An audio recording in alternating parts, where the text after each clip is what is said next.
The knife sliced through the envelope with a whisper, but the words inside hit like a freight train barreling down the tracks of my sanity. I can't do this anymore, Alex. He's not who you think. My hands shook as I read it again. The cheap motel stationery blurring under the flickering neon sign outside the window. Some godforsaken place off Route 66 in the dusty outskirts of Albuquerque, where dreams go to die.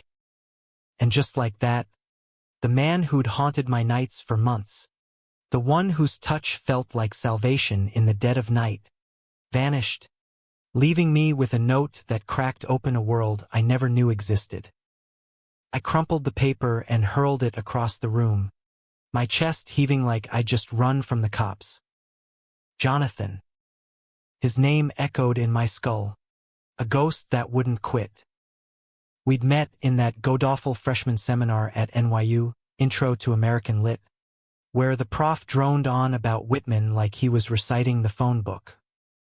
Jonathan sat 2 rows back, all sharp jawline and brooding eyes that seemed to see right through the bullshit of everyone else's small talk.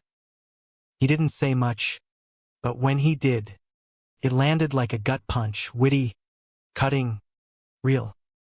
After class one rainy October afternoon, he lingered by the door, rain dripping from his leather jacket onto the scuffed linoleum.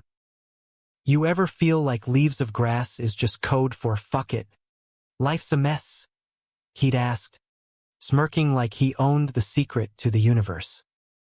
I laughed, harder than I meant to, because yeah, I did. I'm Alex Rivera, 21 years old, a psych major from a nowhere town in Jersey, scraping by on loans and late-night shifts at a bodega where the coffee tastes like regret. Growing up, I knew I was different, stole glances at the lifeguards at the community pool, heart racing when the cute barista at the diner handed me my change with a wink. But New York? It was supposed to be the place where you could finally breathe, where being gay wasn't a whisper in the dark but a shout in the streets.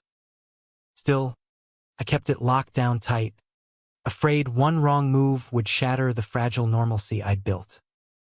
That conversation with Jonathan turned into coffee at a hole-in-the-wall on Bleecker Street, steam rising from our mugs like unspoken confessions. He was from Boston originally, he said, old money family that disowned him when he came out at 16.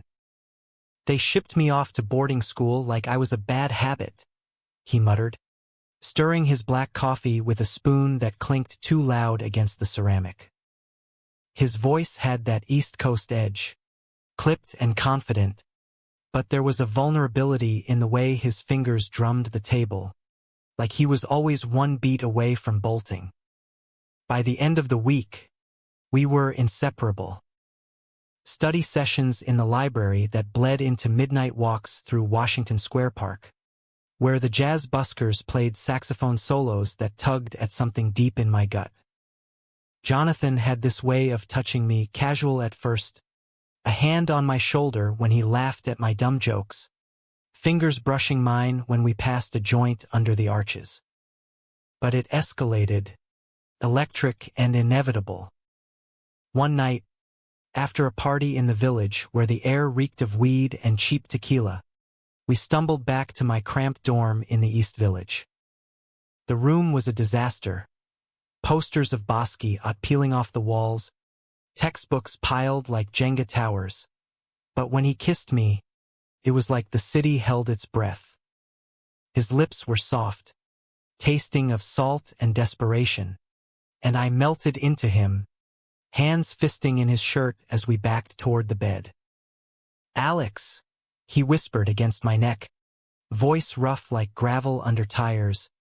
I've wanted this since the first time you quoted Kerouac in class. We didn't sleep that night. His hands mapped my skin like he was charting unknown territory, gentle at the edges, fierce in the center. He touched me nightly after that, not just in the fever of hookups but in the quiet hours when the city hummed outside. He'd slip into my room after curfew, scaling the fire escape like some urban Romeo, and we'd lose ourselves in each other. his fingers tracing the curve of my spine, breath hot on my collarbone, whispering promises that felt too good to be true. "You're it for me," he'd say, eyes dark and earnest in the moonlight filtering through the blinds. No more running, but even in those stolen moments, there was a shadow. Jonathan was cagey about his past, deflected questions about family with that trademark smirk, changed the subject to the Mets' latest collapse or the best slice in Little Italy. I let it slide because when he held me, the world made sense. We were building something real amid the chaos of college life. Late-night diner runs for greasy eggs at 3 a.m., arguing over Scorsese films until dawn, his head on my chest as we talked about escaping to California someday, starting fresh where the ocean met the sky. Fall turned to winter, snow blanketing the village in a hush that amplified every heartbeat. Our thing deepened, texts that bordered on poetry, inside jokes that made us snort laugh in the middle of lectures. He met my ragtag crew, Mia, the theater kid with a laugh like fireworks, and Raj, the poli-sci was who grilled Jonathan about his mysterious aura, until he cracked and admitted he once buskied as a guitarist in Harvard Square. I started dreaming about him, vivid, tactile dreams where his touch lingered even after I woke, sheets tangled and skin flushed. Was it love? Hell yeah. The kind that sneaks up on you like a cab in the rain, drenching you before you can duck. One December night, during finals week, the pressure cracked us open. I was buried in Freudian theory, highlighter ink staining my fingers, when Jonathan showed up unannounced, snowflakes melting in his hair. "Come here," he said, pulling me into a kiss that tasted like pine and peppermint schnapps from some holiday party he'd bailed on early. We ended up on the floor, coats discarded, his body warm and insistent against mine. He moved like he knew every secret my body held, slow, deliberate, drawing out gasps that echoed off the thin walls. "I love you," I blurted after, the words tumbling out like they'd been caged too long. He froze, then smiled that lopsided grin that could melt glaciers. "Yeah, good. 'Cause I'm all in, Rivera." That should have been the peak, the moment everything locked into place. But life in the city has a way of throwing curveballs. A week later, Jonathan ghosted, not a full vanish, but close. Texts went unanswered for hours, calls straight to voicemail. When he finally surfaced, he looked wrecked, dark circles under his eyes, stubble shadowing his jaw. "Family shit," he mumbled, waving it off. "Nothing you need to worry about," but I did worry. The touches that used to ground me now felt fleeting, like he was slipping through my fingers. I pushed it down, buried it under exam stress and the buzz of New Year's Eve in Times Square. Fireworks exploding overhead as we kissed amid the crush of strangers, his arms an anchor in the madness. January brought a fragile normalcy, sledding in Central Park on cafeteria trays, stealing kisses in the cloister's shadowed gardens. But the doubts festered. One night, after a particularly intense hookup where he pinned my wrists and whispered filthy promises in my ear, I woke to an empty bed.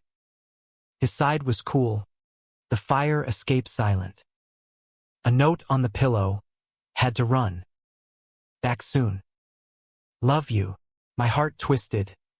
Love you, but not enough to stay. The dreams intensified, blurring with reality. I jolt awake, convinced his hands were still on me, the scent of his cologne, sandalwood and smoke, lingering in the air. Was he coming back? Or was this the city's curse, devouring the good things before you could hold them tight? By February, the cold had seeped into our bones, turning the East River into a sheet of fractured ice that mirrored the cracks I felt forming between us. Jonathan was there, physically, crashing my shifts at the bodega with hot chocolate from the corner cart, dragging me to underground poetry slams in Brooklyn where he'd recite verses that left the room breathless. But emotionally, he was a ghost, drifting in and out like fog off the Hudson. Our nights together were fireworks, explosive, consuming, but the mornings after left me hollow, staring at the ceiling fan's lazy spin while he showered, humming some old Springsteen tune under his breath. I confronted him one blustery afternoon in Tompkins Square Park. Dog walkers bundled against the wind, pigeons scattering like shrapnel. We sat on a bench scarred with graffiti, initials carved like desperate love letters, and I laid it out. "What's eating you, John? You say you're all in, but it feels like you're halfway out the door." He lit a cigarette, the flame flickering in his cupped hands, and exhaled a plume that hung heavy between us. "It's my brother," he said finally, voice low like he was confessing a sin. "Nathaniel. We're complicated. Complicated." That word lodged in my throat like a fishbone. He'd never mentioned a brother before, not in all our late-night confessions. Jonathan stubbed out the smoke and leaned back, eyes on the bare branches clawing at the gray sky. Twins. Identical, down to the freckle on our left shoulder. Grew up in this big old brownstone in Back Bay. Boston silver spoons and skeletons in the closets. Mom was a socialite, Dad a hedge fund shark. They wanted perfect sons, poster boys for the family legacy. He paused, jaw tightening. When I came out, it broke them. Nathaniel. He stayed in the closet, played the golden boy. But he's always hated me for it, for being the brave one, or the fuck-up, depending on the day. My mind reeled, piecing together fragments. Twins. It explained the intensity, maybe, the way Jonathan sometimes seemed to know my thoughts before I voiced them, like he was tuned to some invisible frequency. But it also unearthed a jealousy I'd never named, a fear that his divided loyalties would pull him under. "Does he know about us?" I asked, voice barely above the wind's howl. Jonathan's laugh was bitter, like black coffee gone cold. "Oh, he knows. Spied on my emails once, back in high school. Called me every name in the book. Faggot, disgrace. Said I'd ruin the family name." He reached for my hand, thumb tracing circles on my knuckles, a touch that sent sparks up my arm despite the chill. "But fuck him. You're my choice, Alex. Always." That night, he proved it. We holed up in my dorm, the radiator clanging like a faulty heartbeat, and he touched me with a reverence that bordered on worship, lips trailing fire down my chest, hands gripping my hips as if I were the only solid thing in his storm-tossed world. "Feel that?" he murmured, voice husky against my thigh. "That's real. That's us." I arched into him, lost in the rhythm of our bodies, the way he coaxed sounds from me I'd never heard myself make. Afterward, tangled in sweat-damp sheets, he traced lazy patterns on my back and opened up more. Stories of Nathaniel's resentment, how the twin bond twisted into something toxic after their parents' divorce. He's brilliant, though art major at RISD, paints these haunting abstracts that make you question reality. But he's trapped, man. Hates himself more than he hates me. I wanted to believe it was just baggage, the kind every New Yorker hauls around like an overstuffed duffel. We pushed forward. Valentine's Day at a dim Italian joint in Little Italy, where he surprised me with a sketch he'd done, a charcoal portrait of us kissing under the Brooklyn Bridge, shadows blending into one. "To new beginnings," he toasted with Chianti. eyes shining like the candlelight. I fell harder, if that was possible, envisioning a future where we ditched the city for a loft in LA. Him pursuing graphic design. Me diving into therapy sessions that actually fixed shit. But the nightly touches started feeling off. Not in the passion, they were electric as ever, but in the details. A cologne note I couldn't place. A scar on his ribcage that Jonathan swore wasn't there. I'd wake gasping, convinced he'd just left, only to find him snoring beside me. Dreams or paranoia, the line blurred. One morning, rifling through his jacket for my lost keys, I found a crumpled photo. 2 boys, maybe 10, grinning identical grins on a Cape Cod beach. Jonathan and Nathaniel, mirrors of each other, down to the cowlick in their dark hair.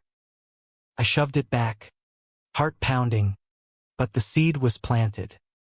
Spring crept in, tentative and teasing, cherry blossoms dusting Washington Square like confetti from a half-hearted parade. Jonathan threw himself into a senior project, a multimedia exhibit on queer icons in American history, and I tagged along to galleries in Chelsea, holding his hand defiantly as curators side-eyed us. Our sex life was a wildfire. Quickies in the MoMA bathroom stalls, marathon sessions where he'd tie my wrists with his belt and edge me until I begged. "You're mine," he'd growl, teeth grazing my earlobe, and I'd shatter under him, whispering his name like a prayer. Yet Nathaniel loomed, an uninvited specter. Jonathan got a call one night during a study break. His face draining of color as he paced the room, phone pressed to his ear. "No, Nat. You can't just show up." Click. He collapsed onto the bed, head in hands. "He's in the city. Says he needs to talk. Coming tomorrow." I tried to play it cool, offering to mediate, but inside, a storm raged. What if Nathaniel poisoned him against me? What if the twin pull was stronger than us? The meeting was set for a neutral spot. A dive bar in the East Village, all sticky floors and jukebox country crooners. I waited at home, nerves frayed like old guitar strings, chain-smoking menthols until the room spun. Jonathan returned late, reeking of bourbon and bad news. "He hates you already," he said, stripping off his shirt with jerky movements. "Called you a distraction. Said I'm throwing my life away." Rage flared in me, hot and righteous, but it dissolved when he pulled me close, kissing me with a hunger that bordered on violence. We fucked against the wall, clothes half on, his thrusts punishing and pleading all at once. "Don't let him win," I gasped, nails digging into his back. "Never," he vowed, collapsing into me after, our breaths sinking like a duet. But the touches. God, the touches. They came in waves now, not just from Jonathan but from the ether of my subconscious. I dream of hands, strong, familiar, caressing me in the dark, a voice murmuring endearments that twisted into lies upon waking. Jonathan noticed my exhaustion, the shadows under my eyes. "You okay, babe?" he'd ask, brewing coffee in my tiny kitchenette, steam curling like question marks. I'd nod, faking a smile, but the doubt gnawed deeper. Who was touching me nightly, the man I loved, or the ghost of his twin? By April, the city bloomed into full throttle.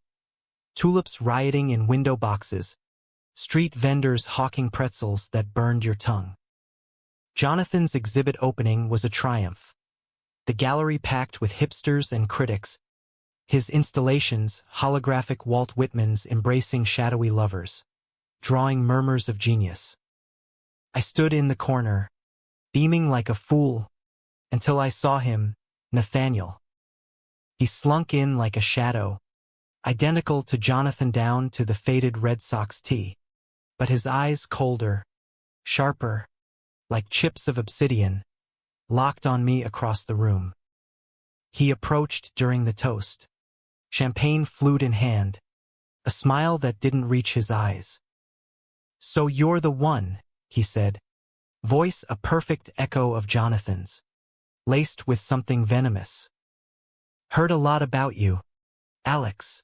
I stammered pleasantries, pulse thundering, but he leaned in close, breath warm on my ear. "Be careful. John's not as stable as he seems." Then he was gone, melting into the crowd, leaving me chilled to the marrow. Jonathan found me later, flushed from schmoozing. "What did he say?" I told him, and his face darkened. "Ignore him. He's just jealous, always has been." We left early, hailing a cab to my place, and he touched me that night with a ferocity that erased the encounter.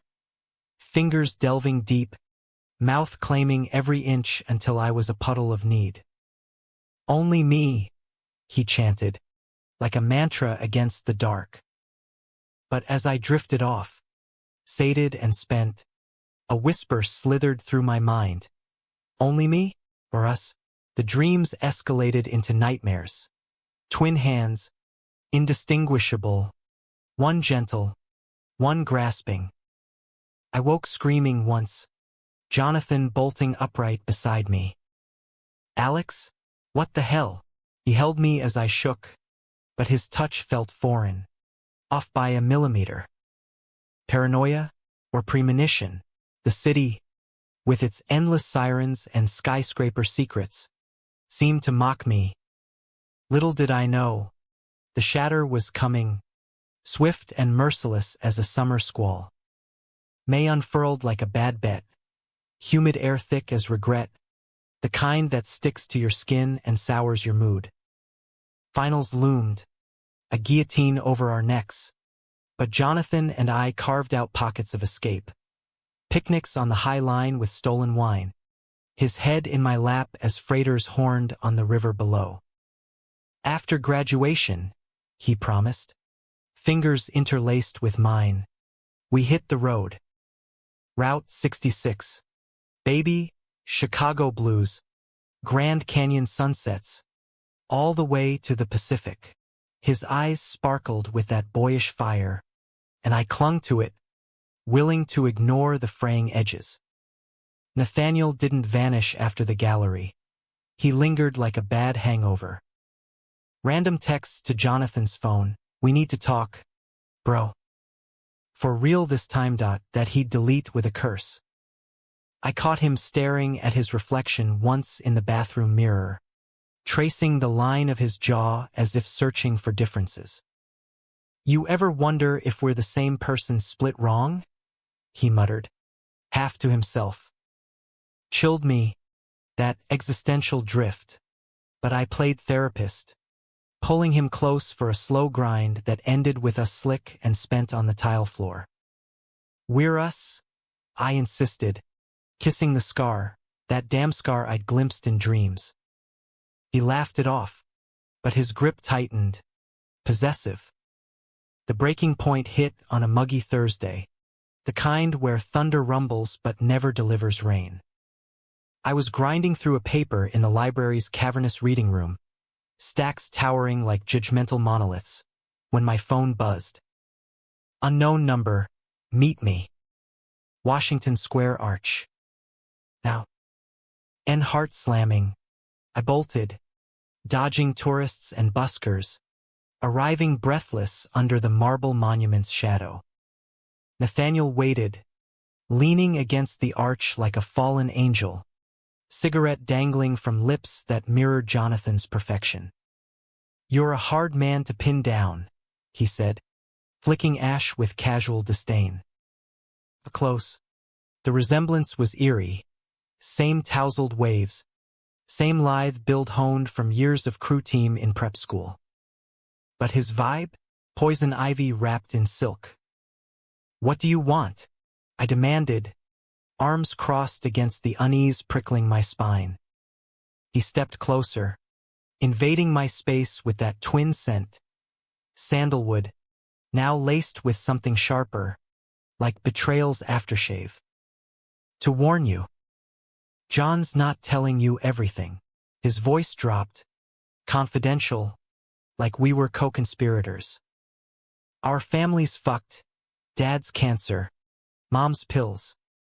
But it's more. John. He's been lying to you. About us. My stomach dropped. A stone in freefall. What the hell does that mean? Nathaniel's smile was a razor. The touches? The nights? Not all his. He pulled out his phone, thumbing to a video. Grainy footage from what looked like my fire escape. Time-stamped 2:17 a.m. 2 nights ago. A figure Jonathan's build, scaling the ladder, slipping inside. But the angle caught his face in the streetlight's glow. And it wasn't Jonathan. The jaw was softer, the eyes hungrier. Nathaniel. My world tilted, the arch looming like a guillotine. You're lying. I choked. But he shoved the phone closer, the betrayal playing on loop. Think about it, Alex. How many times did he slip away? We're identical for a reason. Shared everything growing up. Secrets. Desires. Even you. Revulsion crashed over me, hot and nauseating. I'd let him know. Them in. Bared my soul and body to a deception that twisted love into something grotesque. I stumbled back, vision blurring. Why? What the fuck do you get out of this? Nathaniel's facade cracked, vulnerability flickering like a faulty bulb.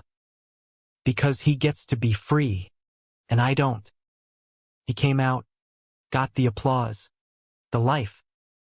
Me? I'm the spare, rotting in the closet while he parades you around. Envy dripped from his words, thick and green. So I took a taste. Felt what it's like to be wanted.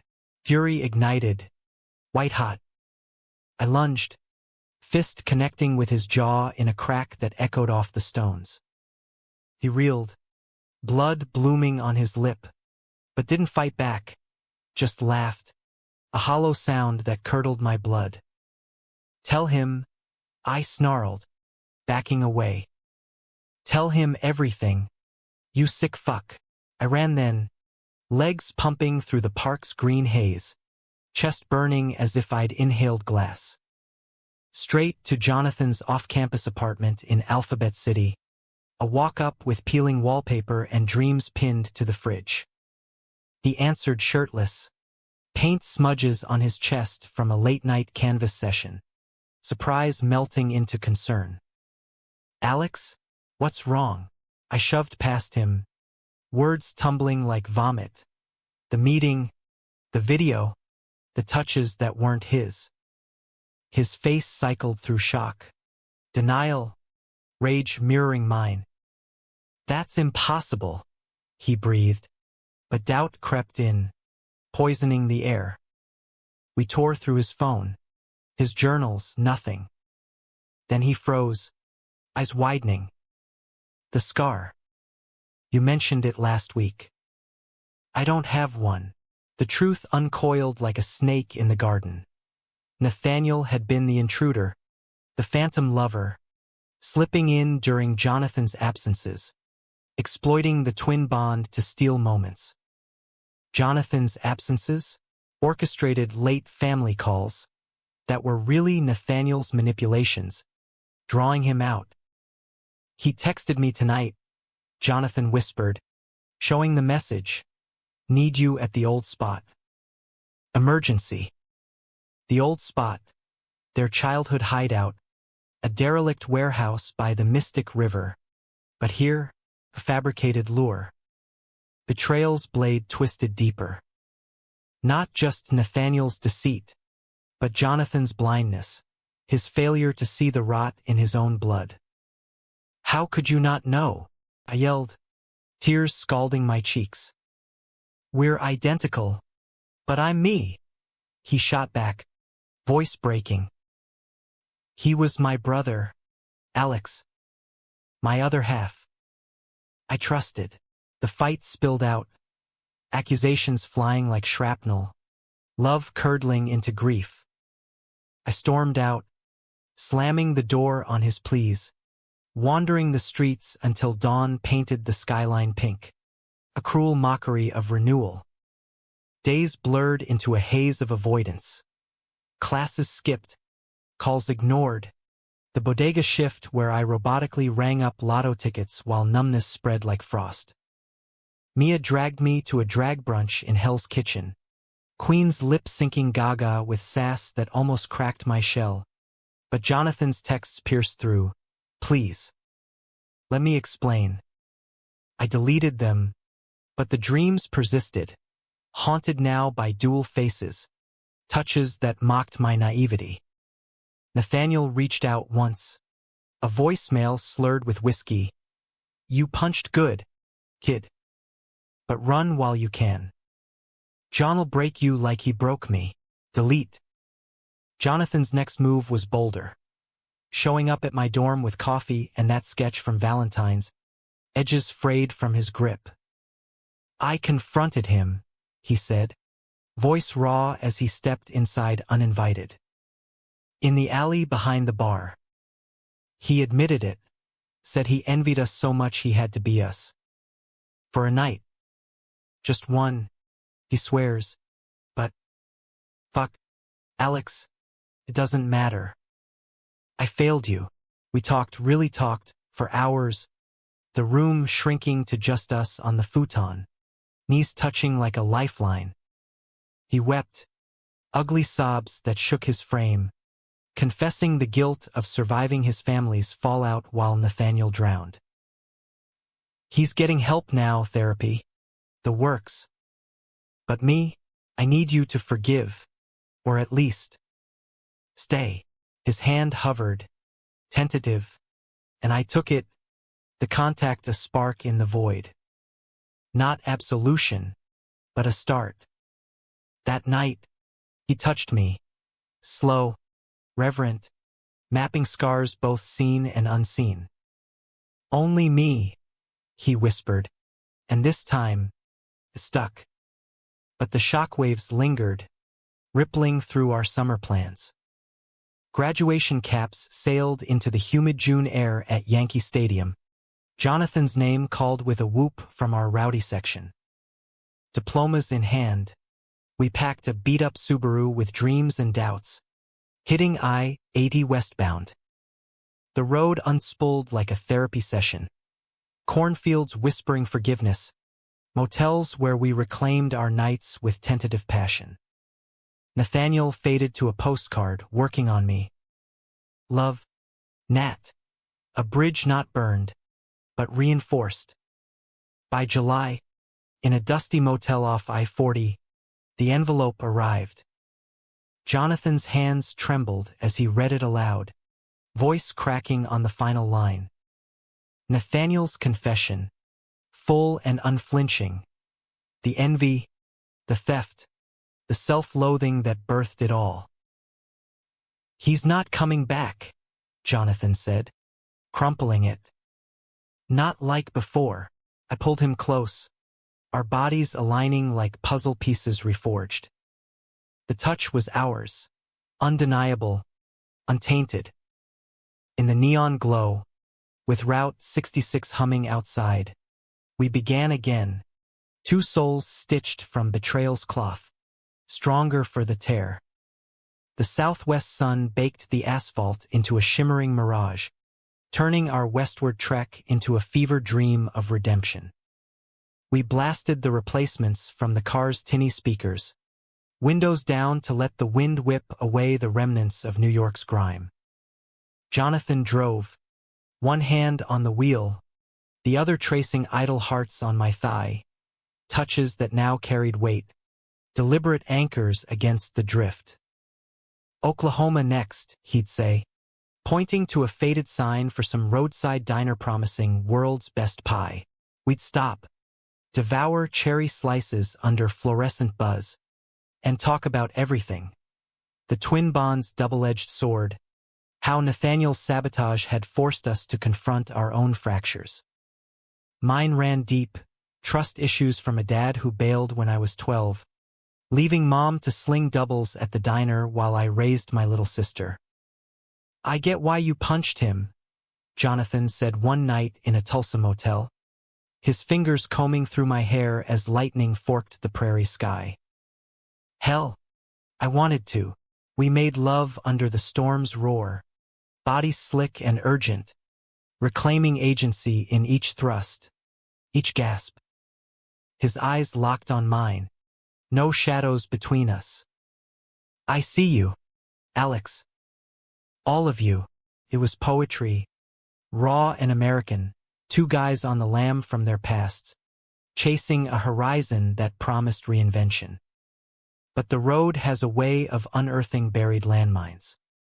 In Amarillo, Texas, Panhandle flatlands stretching like God's blank canvas, we hit a snag. Jonathan's phone rang, shattering the idyll. "Nathaniel," voice tinny through the speaker. "I'm coming clean to Mom. Full disclosure. Thought you should know." Silence stretched, charged as the static on an old radio. Jonathan's knuckles whitened on the dash. "Good for you, Nat." "Really?" Click. He pulled over at a gas station, pumps humming under sodium lights, and punched the steering wheel until his hand bled. "Why now, when we're finally free?" I bandaged him in the station bathroom, hydrogen peroxide fizzing like our regrets. "Because he's human," I said, though the words tasted like ash. "Fucked up, but human." That night, in a room that smelled of stale smoke and regret, anger boiled over into something primal. He took me rough, pinned to the mattress, his weight a delicious cage, bites marking my shoulders like territory. "Mine," he growled, and I yielded, whispering back, "Always." It was catharsis, purging the poison Nathaniel had injected, leaving us raw but renewed. We pressed on, crossing into New Mexico's red rock canyons, where the land felt ancient and indifferent. Albuquerque welcomed us with adobe charm and green chili everything, but the envelope from the night before haunted like a hitchhiker. Jonathan burned it in a roadside fire pit, flames devouring the words as we watched, arms around each other. "No more ghosts," he vowed. Yet they lingered, in the way he'd flinch at identical billboards, or how I'd wake from dreams of duplicated hands, heart racing until his real ones grounded me. The climax crashed down in a thunderstorm outside Gallup, rain lashing the car like divine wrath. We'd argued stupid shit, really whose playlist ruled, whether to detour to Sedona's vortexes. But it escalated, old wounds reopening. "You still don't trust me fully," he accused, voice thunderous over the wiper's slap. "After everything, you look at me like I'm him sometimes." I fired back, "Can you blame me? Your brother's a walking identity crisis." Tires hydroplaned on the slick blacktop, and he overcorrected, too sharp, too late. The world spun, guardrail looming, then nothing but screech and shatter. We skidded into a ditch, airbags exploding like punches, the Subaru's hood crumpled against scrub oak. Silence descended, broken only by our ragged breaths and the rain's relentless tattoo. Jonathan groaned, blood trickling from a gash on his forehead, mirroring the one-eyed scene on Nathaniel in my mind's eye. Panic surged. Not again. Not a face I can't trust. But I crawled to him, hands steady despite the adrenaline. "John, talk to me." His eyes fluttered open, that familiar lopsided grin cutting through the pain. "Guess. We're stuck now." Laughter bubbled up, hysterical and healing, as I dialed 911, sirens wailing in the distance like approaching absolution. The ER in Gallup was a fluorescent purgatory, beeps and bleach, docs stitching Jonathan's brow while I paced, replaying the skid in slow-mo. A nurse handed me coffee that tasted like motor oil, and I called Mia back east. We're okay. Just road rash and revelations. She whooped relief, then grilled me. That twin drama sorted? Halfway, I admitted. But as Jonathan emerged, bandaged and sheepish, holding out a paper towel rose he'd charmed from an orderly, I knew we'd crossed a threshold. No more running from it, he said, pulling me into a hug that smelled of iodine and us. The betrayal, the bond, it's part of the story. But you're the ending I want. Recovery sidelined us in a roadside motel for days. Ice packs and takeout tamales, binge-watching Breaking Bad reruns for ironic kicks. Vulnerability poured out. Jonathan confessed Nathaniel's history of sabotage, from stealing his college essays to seducing an ex just to test the waters. He's always needed to be me because he can't be himself. I shared my fears of being just a rebound from his family's rejection, of the city hardening me into someone unrecognizable. Touches turned tender.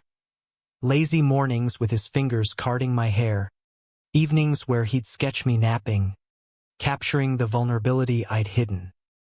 By the time we limped the car into Flagstaff, Arizona, pine-scented air a balm after the desert scorch, the rift had mended into something scar-like, stronger for the tear. We hiked the Grand Canyon's rim at sunset, hands clasped as the chasm yawned below, a metaphor too on the nose to ignore. From here, Jonathan said, voice awed, the world's small. Manageable.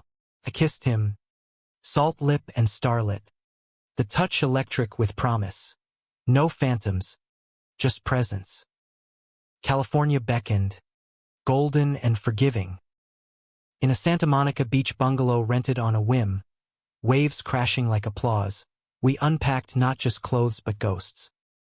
Jonathan enrolled in night classes at UCLA for design. I lined up an internship at a queer youth center in West Hollywood, trading bodega fluorescents for sun-drenched counseling sessions. Nathaniel's updates came sporadic, impatient for a bit. Miss you, bro. Forgiveness wasn't instant, but it budded. A call where Jonathan's voice softened, offering tentative olive branches. Nights were ours.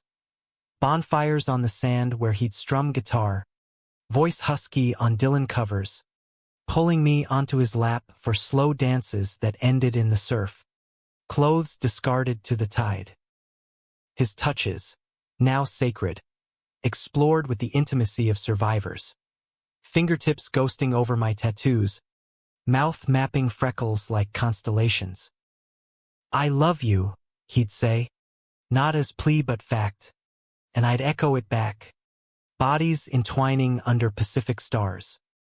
The shock of the twins' truth had reshaped us, forging a love tempered in fire, dramatic, yes, but deeply human. Betrayal's sting faded to wisdom, trust earned, not assumed, bonds chosen, not bloodbound. As summer waned, with LA's sprawl humming around us, we stood on the pier, toes in the foam, watching the sun dip into the sea. Shocked your world. Ha! Jonathan teased, echoing the chaos that started it all. I grinned, pulling him close. Yeah. And rebuilt it better. Autumn painted LA in hazy golds, palm fronds rustling like applause for our improbable second act. The bungalow became home, walls hung with Jonathan's sketches, my psych texts stacked beside his drafting table, a shared life stitched from thrift store finds and hard-won peace. Mornings started with coffee on the porch. His legs draped over mine as we scrolled job listings, plotting expansions. Me aiming for a master's in social work. Him freelancing logos for queer-owned startups. We're building an empire, he'd quip, Boston accent thickening with mock grandeur. And I'd laugh, the sound freer than it had been in months. Nathaniel's shadow lengthened, then receded like the tides we walked daily. A care package arrived in September, oils and canvases for Jonathan, a dog-eared copy of Giovanni's Room for me, inscribed, "To the one who punched sense into me. Thanks." And we read it aloud over takeout pho, Jonathan's voice catching on the apology tucked inside. I took because I had nothing. Now I'm making my own. Group therapy in Boston. He detailed, unpacking the twin curse, the closet's chokehold. He's dating someone, Jonathan relayed later, a tentative smile cracking. A guy from his program. Barista with tattoos and opinions. Relief washed over me, mingled with a grudging respect. Betrayal had been his desperate grasp at light. Now, he forged his own. We video-called him once. Pixels bridging coasts, 3 faces in frame. Identical yet distinct. Awkward laughs easing into real talk. Sorry for everything, Nathaniel said, eyes downcast but steady. I nodded. The punches bruise a distant ache. Water under the bridge. Just don't climb any more fire escapes. Chuckles rippled. A mending thread. Our love deepened in the quiet rhythms. Farmers markets in Venice where we'd haggle over heirloom tomatoes. His hand in my back pocket as we strolled. Therapy sessions I dragged him to. Unpacking the family's fallout until tears mixed with breakthroughs. Sex evolved too, not just release, but communion. Slow Sundays in bed. Exploring with the patience of artists. His whispers in my ear like verses from a lost beat poet. You taste like home, he'd murmur, fingers delving with a tenderness that unraveled me. I'd reciprocate, mapping his body anew, scarless ribs, the realness of him until we collapsed, sated and synced. Conflict didn't vanish. It simmered in subtler forms. A freelance gig took Jonathan to San Francisco for a week, queer film fest. Pitching visuals and paranoia flickered, old habits dying hard. I paced the empty bungalow, phone silent, until he FaceTimed from a Castro bar. Drag queens hooting in the background. Miss your face, he said, panning to a neon sign, Boys Town. Laughter bridged the miles. And when he returned, we fucked on the kitchen floor, takeout forgotten, reclaiming territory with fervent hands. Halloween brought whimsy, a party in WeHo, me as a flannel-clad lumberjack, him channeling a brooding James Dean. Amid the glitter and grind, Nathaniel surprised us. Flew in unannounced, costumed as a vampire with ironic fangs. His barista boyfriend in tow, tall, inked, with a grin that disarmed. The night blurred into shots and stories, twins side by side without the specter of strife. To fucked up families, Nathaniel toasted at midnight, glasses clinking. Jonathan pulled me close, whispering, "See, we're okay." And we were, dancing under strobe lights, bodies pressed in a tangle of forgiveness. Winter crept in soft, LA's version. Crisp mornings with fog rolling off the hills, holiday lights twinkling on Fairfax. We hosted a Friendsgiving, Raj and Mia flying west, tables groaning under turkey and tamales, where Jonathan outed our road saga with dramatic flair, drawing gasps and hugs. You two are like a goddamn indie flick, Raj joked, clinking beers.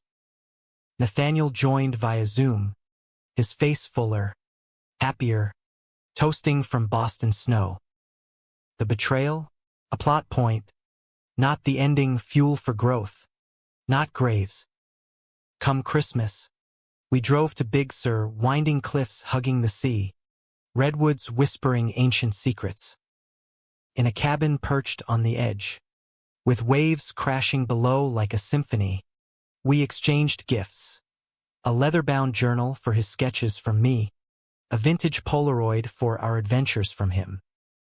That night, by a crackling fire, he touched me with the reverence of vows unspoken, gentle explorations that built to a crescendo, his name a litany on my lips. Forever? He asked after, vulnerability raw in the firelight. Yeah, I breathed, tracing his jaw, the real one, mine. Forever. The new year dawned with resolutions etched in salt air. More travels, deeper commitments. Jonathan proposed therapy as a duo, to keep the ghosts at bay, and I agreed. Sessions uncovering layers. How the twin shock had mirrored my abandonment fears, forging us into advocates. We volunteered at the youth center, sharing anonymized stories with wide-eyed kids navigating their own closets, turning pain into purpose. Spring bloomed with milestones. Jonathan's first big client, a Queer Mags rebrand, his excitement infectious as we celebrated with rooftop tacos. Nathaniel visited again, this time with permanence, transferring to CalArts for grad school, crashing our couch with his boyfriend for a week of board games and beach volleyball. Awkwardness lingered at edges, but laughter bridged it, trips to Joshua Tree where we'd stargaze, twins debating constellations while I stole kisses from Jonathan under the Milky Way. The true climax? Not drama, but quiet revelation. A summer road trip back east, looping the country in reverse. We detoured to Boston, Nathaniel's new loft in Jamaica Plain, walls alive with abstracts that bled emotion. Over lobster rolls at Legal Seafoods, the brothers hashed final ghosts. Apologies traded like heirlooms, hugs fierce and final. You're not me, Jonathan said, voice thick. You're you, and that's enough. Nathaniel nodded, eyes wet. Took me long enough to see it. As we drove south, Jersey lights flickering on the horizon, I realized the shock's gift. A love humanized by hurt, romantic in its resilience. Betrayal had cracked us open, but from the fissures grew grace, dramatic falls yielding to steady rises.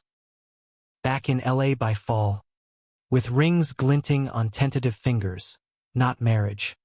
Not yet, just promises. We stood on the Santa Monica Pier at dusk. The ocean's roar a benediction. Touched me nightly, Jonathan teased, echoing our origin. I grinned, pulling him into the salt-kissed dark. And shocked my world. Best plot twist ever. In the end, it wasn't happily ever after, no fairy tale gloss, but a human happily, messy and profound. Two men, scarred by twins and truths, choosing each other daily amid America's vast, forgiving sprawl. The touches? Eternal, real, ours. And in that, we found our peace.